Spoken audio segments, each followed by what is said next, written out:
11월 주식 전망입니다. 사실 장전 시황, 마감 시황, 그리고 뭐 주간 증시에서 관련 내용들을 워낙에 많이 브리핑해 드렸기 때문에 오늘 뭐 좀 요약해서 취합한다라고 생각하시면은 될 것 같습니다. 뭐 특별한 점이 없어요. 계속 말씀드리지만은 에이펙 정상회담 이후에 연말까지는 뭐다? 특별한 일정 이벤트가 없습니다. 결론적으로는 지금 나와 있던 악재들, 우리가 흔히 말하는 뭐 4대 악재라고 하겠습니다. 셧다운, 지금 계속되고 있죠. 그리고 AI 거품론, AI 거품론, 그리고 관세 협상 관련된 이슈들이 지금 계속 나오고 있는 상황에서 연준의 매파적인 이런 스탠스까지 요 네 가지의 악재들이 해소가 되지 않고 계속 이제 확대 재생산되고 있는 것이 현재 시장을 흔들고 있는 주요 재료들입니다. 여러분들 뉴스를 보시면은 한 달 전, 두 달 전에도 똑같은 뉴스가 계속 나와요. 근데 이런 것들을 그동안 에이펙 정상회담에서 뭔가 되겠지, 뭔가 이루어지겠지 하면서 그냥 뭉갰단 말이죠. 근데 뚜껑 열어보니까 뭐 된 게 없어 사실.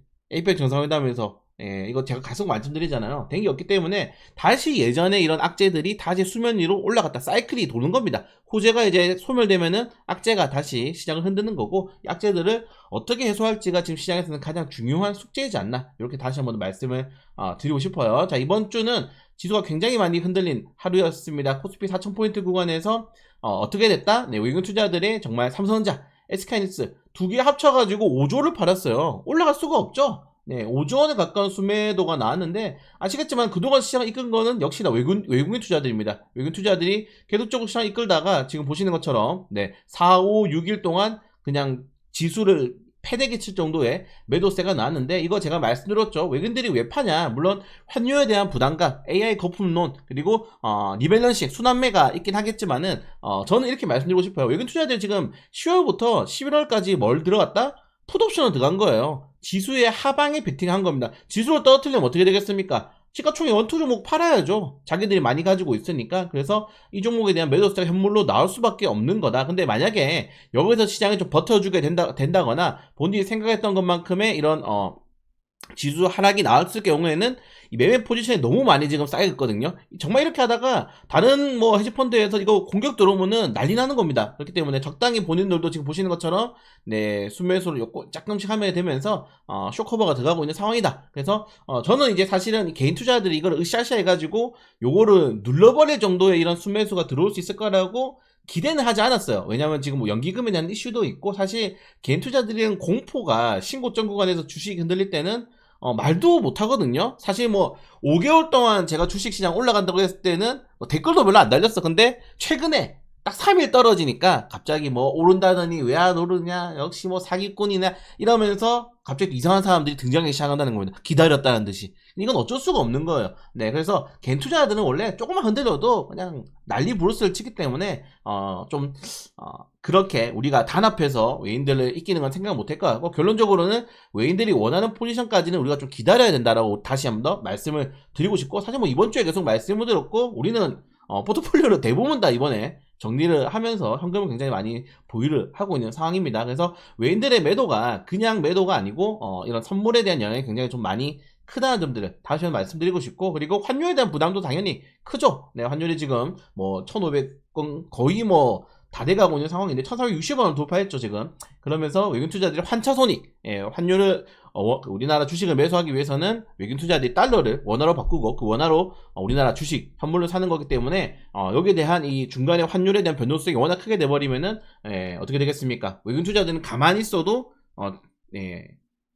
환차손익, 손실 날 수밖에 없는 거죠. 왜냐하면 다시 이거를 현금 전환하려면은 현물을 팔고 원화를 달러로 바꿔야 되는데, 그동안 달러 가치가 올라가고 원화 가치가 떨어져 버리면은 바꿀 때마다 손실이란 말이에요. 그래서 내가 그동안 좀 수익 버는 종목들 같은 경우에는 빠르게 좀 해칭을 해야 되겠다 하게 되면서 나오는 매도 물량도 분명히 있을 거라고 좀 생각이 됩니다. 그리고 뭐 거품론, 사실 이것도 뭐 가장 큰 시장을 흔들 수 있는 재료죠. 사실 시장을 끌어올린 재료도 맞고 지금 시장을 눌린 재료들도 맞습니다. 뭐 이번 주 같은 경우에는 빅테크 기업들이 실적 발표가 있었잖아요. 근데 실적이 잘 나오건 못 나오건, 잘 나오면은 뭡니까? 이제 과열인 것 같은데? 야, 돈 많이 벌어도 어차피 그 인공지능에서 매출 별로 안 나오잖아 하면서 어떻게든 시비를 걸어서 떨어뜨리고, 못 나오면은 약간 실적이 못 나오거나 아니면은 뭡니까 여러분들? 생각보다 지출이 컸어. 그러면 어떻게 된다? 갑자기 여기서 너 망했다. 끝났다. 빅테크 이제 거품이다 이렇게 하면서 그동안 강세가 나왔던 한 주간에 오라클, 팔란티어, 엔비디아 이런 종목들이 떨어져 버린 거예요. 실적이 잘 나오고 못 나오고 중요하지 않아. 잘 나왔잖아요. 팔란티어도 그렇고. 근데 뭐다? 결론적으로는 지금 이런 인공지능에 대한 이런 거품론이 시장을 계속적으로 흔들고 있다. 왜? 오늘 이번 주 같은 경우에는 오픈 AI 쪽에서 백악관에 반도체 세액 공제를 넓혀주고 정부의 좀 지원을 촉구한다라는 이야기가 나왔어요. 근데 그런 것들을 지금 백악관에서는 민간 기업에 대한 정부 추가 투자 없다, 구조금융 없다라고 하면서 이걸 못을 박았죠. 왜냐면은 엄청난 규모의 돈이 들어가기 때문이에요. 이 민간 투자 규모가 여러분들 상상을 초월합니다. 그러니까 지금 최소 100조, 100조예요, 100조 여러분들. 최소 100조가 넘게 들어가요, 지금. 이 계약 규모에. 근데 데이터 센터 큰 거 하나 지는데 2, 30조 들어갑니다, 2, 30조. 그래서 이게 최소 100조기 때문에 돈이 계속 많이 필요해. 근데 오픈 AI 같은 경우에는 지금 당장에 돈을 벌지 않죠. 상장 기업도 아니에요. 그럼 자, 생각해보세요. 오픈 AI의 주도로 지금 시장이 이렇게 만들어지고 엔비디아가 거기에 대해서 자금을 담당을 하고 있는 상황인데, 자 보세요. 오픈 AI 비상장이니까 흔들 수가 없어. 그 누구 흔드는 겁니까? 그러니까 얘랑 협업을 맺고 있는 이런 종목들을 계속 흔드는 겁니다. 자, 왜 흔드는지를 아셔야 돼요, 여러분들. 물론 거품일 수도 있지, 터질 수도 있지, 언젠가는 돈을 못 벌 수도 있지. 근데 이거 아주 초입이잖아요. 이제 데이터 센터 짓고 기업들 확보해가지고 고객들 유치하려고 하는데 요게 이게 흔드냐? 저는 이거를 여러분들에게 말씀드리고 싶어요. 자, 밑에 먼저 말씀드리겠습니다. 보시면은 이번에 헤지펀드들이 빅테크 기업들, 특히 데이터 센터 관련주들을 올해 상반기 다 팔았어요. 실적 발표 앞두고 매그니피센트, 우리가 흔히 말하는 M7이죠. 2년 최저치로 지금 비중을 낮췄습니다. 자, 보시는 것처럼 2월에도 팔았고요. 5월에도 팔면서 보유 주식의 거의 20% 미만이었어. 전체 주식에 대해서 다 팔았어요. 보시면은 60% 이상에서 다 팔았습니다. 다 팔아가지고 20% 이하까지 낮췄단 말이에요. 낮췄는데 어떻게 됐습니까? 이 보시면은 5월부터 주가가 계속 올랐습니다. 그러니까 헤지펀드들이 지금 이런 AI 랠리에 대해서 전혀 수혜를 받지 못하는 거예요. 돈을 못 번 거야.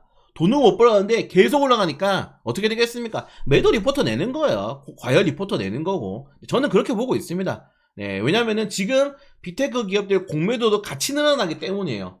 네, 같이 늘어나면서 계속 안 좋은 리포터가 나오고 있는 거죠. 왜냐? 올라갔으니까 그때까지는. 네, 그래서 지금 어차피 이런 상승에는 헤지펀드들이 돈을 많이 못 벌었다. 실제로 돈을 많이 못 벌었기 때문에 지금 단기적으로 주가의 임의를 조정을 유발하고 다시 비중을 넓히려고 하고 있는 게 아닌가라는 그런 의견들도 굉장히 많습니다. 그러니까 지금 제가 계속 말씀드리잖아요.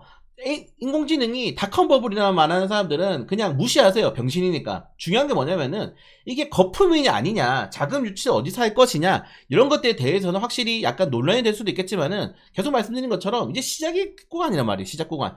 초입 구간이고, 네, 이게 지금 시스템적으로가 문제가 생겨가지고 이 중에서 기업들이 하나가 터진다거나, 네, 아니면 정말 뭐 대출을 위해서 회계 조정을 한다거나 이런 식으로 그런 시스템적인 문제가 나올 수 있는 거리가 아니란 말이에요. 여전히 이 기업들은 모멘텀을 먹고 살아가는 거죠. 모멘텀을 먹고 투자를 유치하고 계속적으로 이거를 넓히고 있는 단계에서 계속 그걸 흔드는 사람들이 누구냐? 헤지펀드들이란 겁니다. 오픈 AI를 못 흔드니까, 상장을 안 했으니까. 근데 이거 제가 말씀드렸죠. 어차피 이런 상황은 예전에 애플도 그렇고 소프트, 테슬라, 오피니언 리더 그룹들이죠. 오피니언 리더들이 시장을 이끌어갈 때 항상 이런 자본들이 나왔습니다. 근데 계속 말씀드리지만은 AI 시대가 실체가 없는 게 아니에요. 인공지능 거품이 아니야. 이번에는 실체가 아니기 때문에 결론적으로는 그 중에서 살아남는 몇 개의 기업들이 결국 시장을 장악하겠죠. 네, 그렇기 때문에 지금 시장에서는 인공지능 거품에 대한 우려보다는 역시나 선별적으로 그 종목에 대해서 분석하고 좀 신뢰를 가져가 보는 게 더 낫지 않나. 배팅으로 했을 때 그거죠. AI 거품인 것 같아. 난 정말 하락 배팅 할 거야. 인버스를 하기보다는 분할 매수를 할 때 우리가 1년 뒤, 2년 뒤가 조금 더 기대가 될 수 있지 않을까라고 생각을 하고 있는 겁니다. 왜? 우리는 10년 전에 뭘 놓쳤습니까? 여러분들 전기차 시대 전환을 놓치신 분들 굉장히 많으시죠. 20년 전에 스마트폰 시대를 놓치신 분들이 많으실 거고, 30년 전에 IT 시대를 놓치신 분들이 많으실 거예요.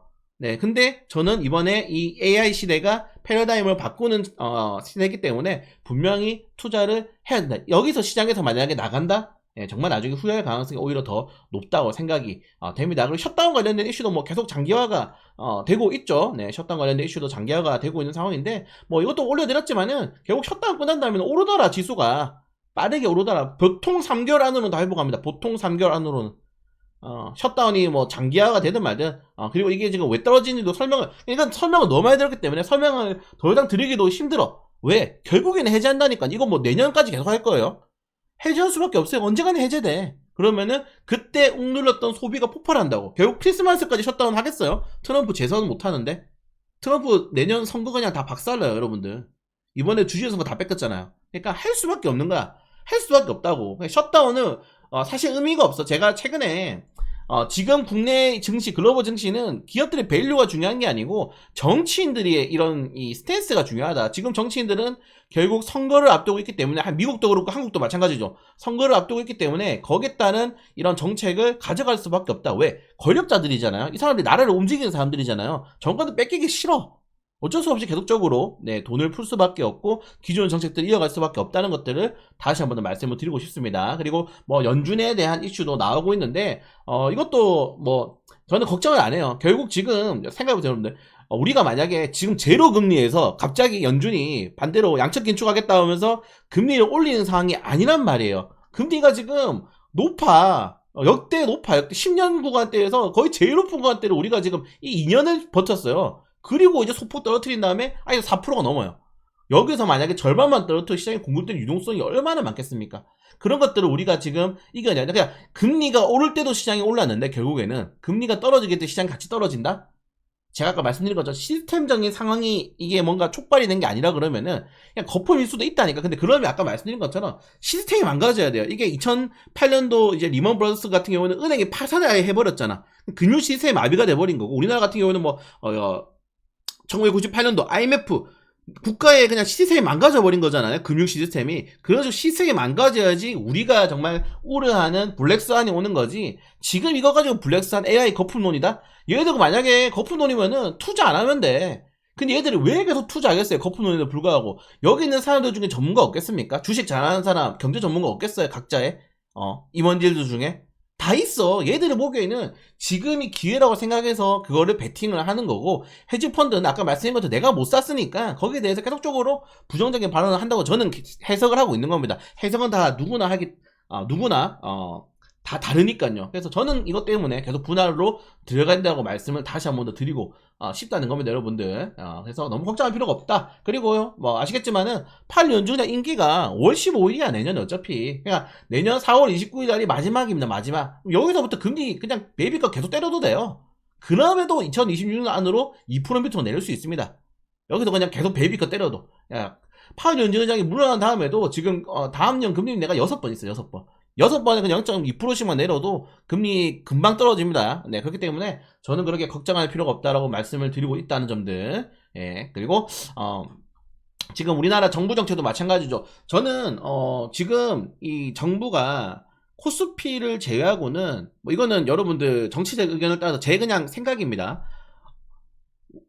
잘했다. 그냥 올해 우리가 가장 잘한 게 뭐냐라고 이제 정부가 이제 성적표를 받지 않겠습니까? 올해 만약에 코스피가 여기서 무너져가지고 3,000 한 500, 600까지 떨어졌어. 한 15% 정도 떨어졌어요. 그러면은 이거 이번에 정부가 지금 잘했다고 낼 수 있는 거 솔직히 없습니다. 에이펙 정상회담 뚜껑 열어봤잖아요, 여러분들. 없어. 뭐 쟁스능이 오지 않냐. 정부가 한 게 아니에요. 기업들이 한 거예요.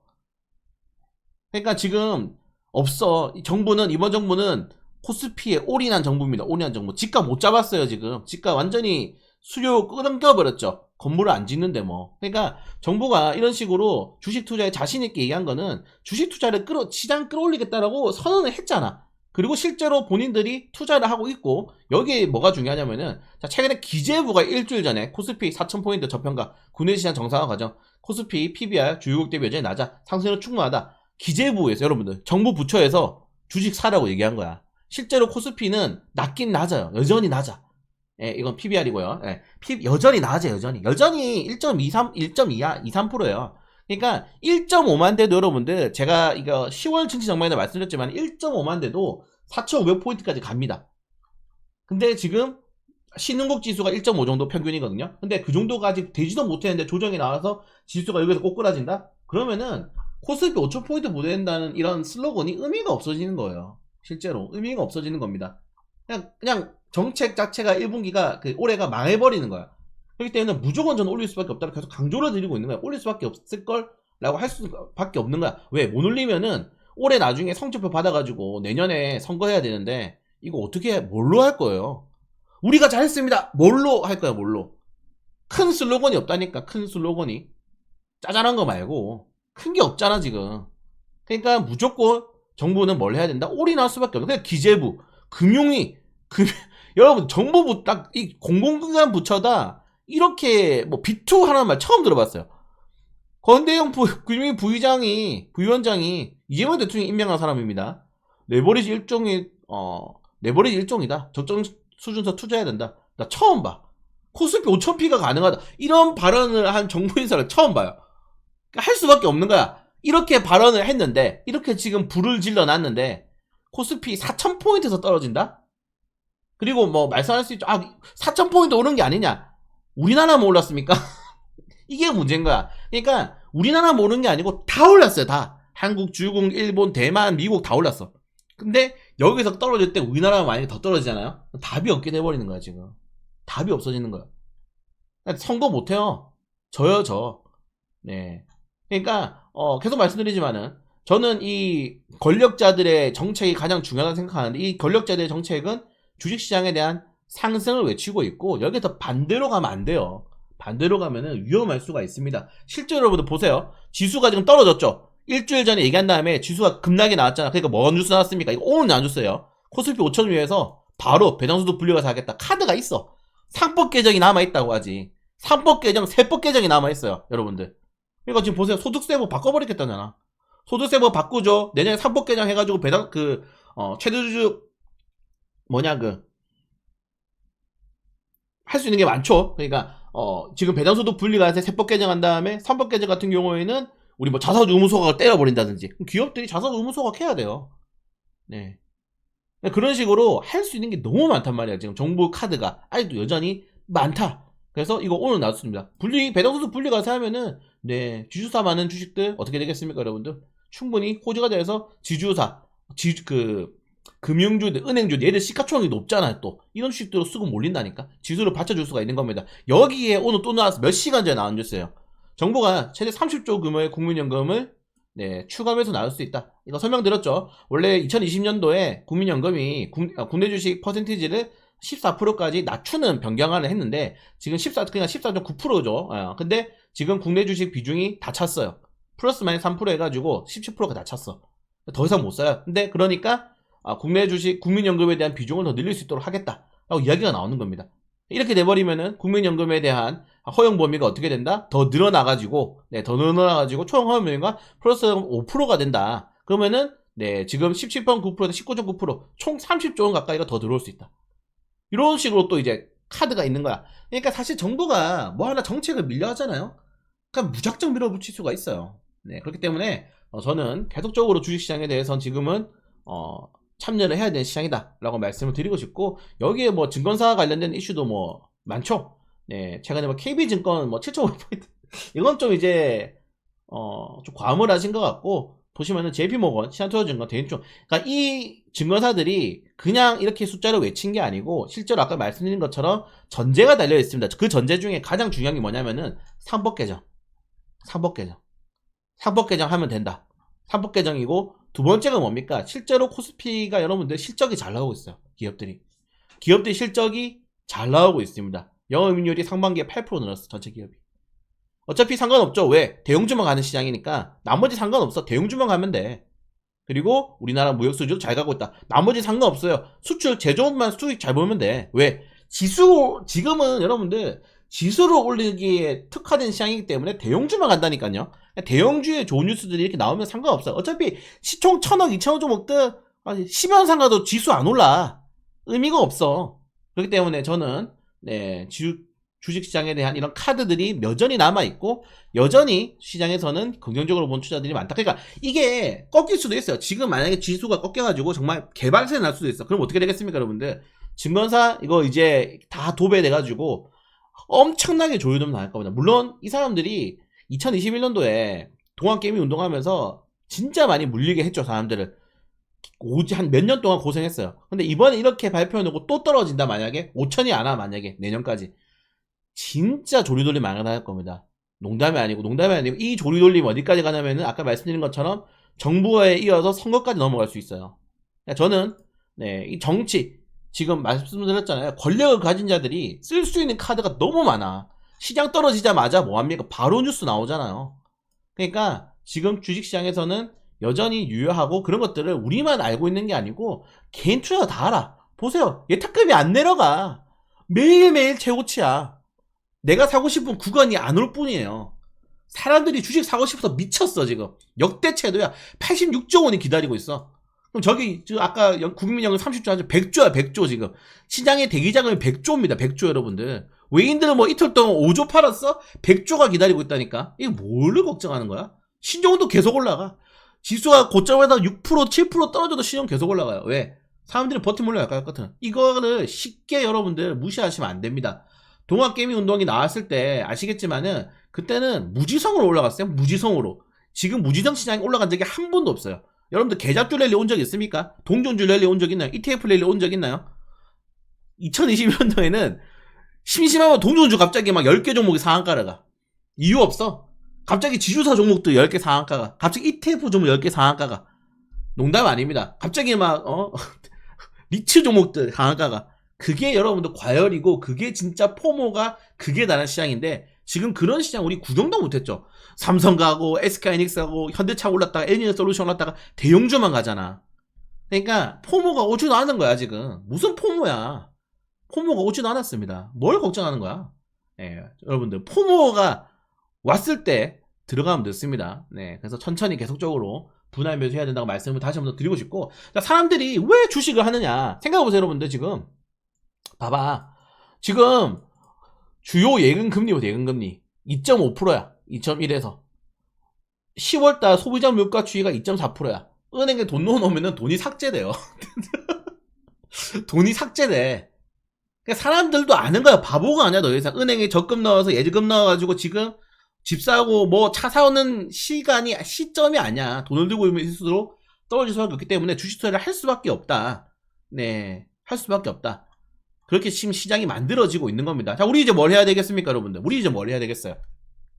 공모 청약하고 11월 때 공모 많죠? 공모 청약하고 빨리 만들어 놓으세요. 주관사 계좌 증권계좌 만들어 놓으세요. 안 하시는 분도 없을 겁니다. 공모 청약 하시고, 그리고 기술적으로 준비를 하세요. 뭘 준비해야 된다? 드디어 여러분들 에버리지 매매를 5년 동안 말씀드렸지만 할 때가 온 겁니다. 5년 만에.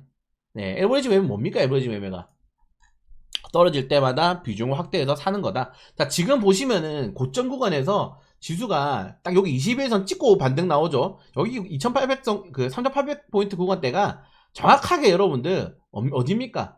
마이너스 10%, 10%. 3800포인트 구간대가 딱 마이너스 10%야. 신기하죠? 그냥 딱 반등 나오는 겁니다. 왜냐? 마이너스 10% 이상 떨어지면 조정장, 20% 이상 떨어지면 고점에서 약세장이거든요. 그냥 딱 이 10% 구간에서 사람들이 투심이 들어오는 겁니다. 우리도 10% 구간대에서 1차적으로 매수를 해야 돼. 그리고 만약에 여기서 추가적으로 이탈한다 그러면은 그 다음 저항 구간대가 기술적으로 3600포인트 구간대입니다. 이 밑으로 떨어지기 진짜 힘들어요. 이 밑으로 떨어지기 힘들어. 지금 5주봉, 지금 보시는 건 10주봉이면은 떨어지기 힘들어요. 3개월 내 최저치기 때문에. 분기 최저치 구간대를 보통은 정말 강한 저항 지지구간 생각하거든요. 그래서 1차적으로 3800포인트 구간대에서 조정할 때 1차 매수하고, 또 추가적인 조정 나온다? 3700포인트 구간에서 2차 구간 매수하고, 이런 식으로 대응하시면 돼요. 네, 저는 그래서 떨어지길 바라고 있는데 안 떨어질 것 같기도 해. 계속 너무 힘이 세가지고. 그래서 천천히 분할 매수 하시면서 대응하셔도 된다. 그래서 에버리지 매매 꼭 보시면 될 것 같습니다. 그래서 결론적으로는 시장에 계속 참여를 하고 있어야 된다. 왜? 사람들이 기다리고 있어요. 조정이 나올 때까지, 내가 원하는 가격이 올 때까지. 정부도 계속 여기에 대해서 끌어올리려고 하고 있고, 나왔던 재료들 이때까지 새로운 재료도 있습니까? 새로운 악재도 있습니까? 없습니다.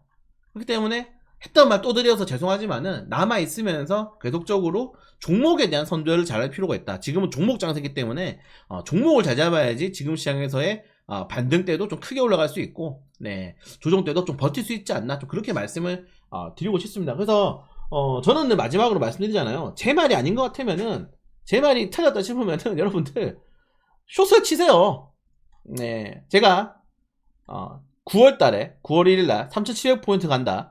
10월 달에 4000포인트 간다. 그리고 딱 고점 말씀드렸습니다. 그리고 11월 달에 오늘 이야기할 때는 저는 분명히 다시 말씀드리지만은 증시 고점은 4550포인트다. 왜? 아까 말씀드린 것처럼 PBR이 우리가 외국인 국내 주식 PBR이 지금 너무 작아요. 1점 PBR이 1점 높은 건 이제 3 정도인데 1.5 정도는 돼야 돼요. 이게 1.5 정도가 정말 동남아 시장 정말 신흥국 그 정도야.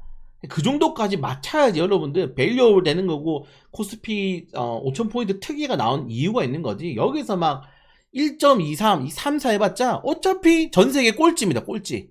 그러면은 사실 코스피 밸류업이 의미가 없는 겁니다. 말 그대로. 네, 그리고 지금 주식시장에서 삼성전자, SKS를 제외하면은 상승분이 사실 그렇게 크지가 않아요.